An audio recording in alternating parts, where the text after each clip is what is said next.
We have become untrue to ourselves by Felix P. Bautista.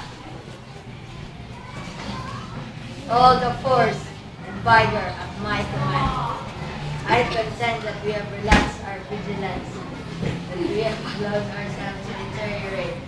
I contend that we have lost our pride in the Philippines, that we no longer consider it a privilege and an honor to be born Filipino. The Filipino youth, nothing Filipino is good enough anymore. Even their Filipino names no longer suit them. A boy named Juan does not care to be called Bonito anymore. No, he must be Johnny.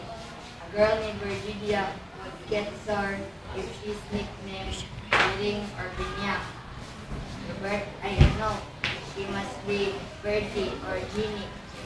Roberto has become Bobby, Maria, Mary, or Marie.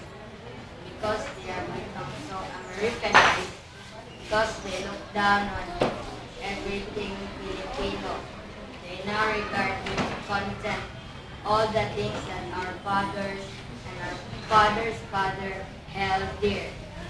They frown on kissing the hands of their elders, saying it is unsanitary. They don't care about it. They don't care for the Angelus, saying it is old-fashioned. They belittle the condiment because it is so literally very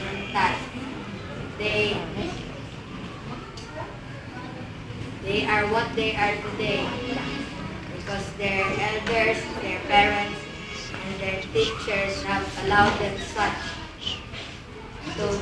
to be such. They are incongruities because they cannot be anything else. And they cannot be anything else because their elders did not know enough or did not care enough to fashion them or mold them into the Filipino pattern. This easing of the barriers that would have protected our Filipinism, this has resulted in something more serious, much more serious. I refer to the de-Filipinization of our economic life. Let us face it.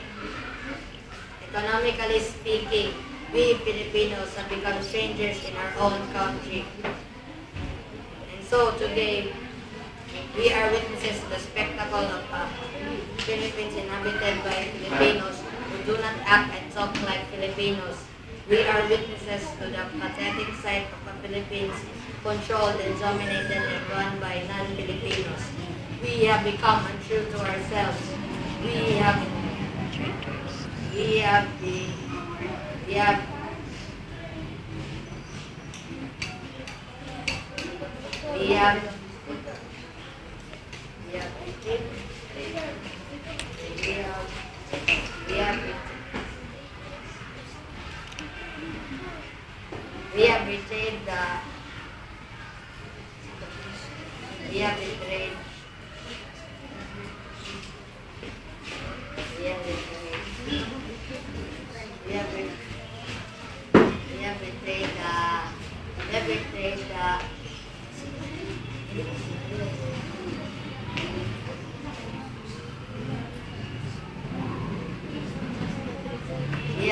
betrayed the brave Filipinos who fought and died so that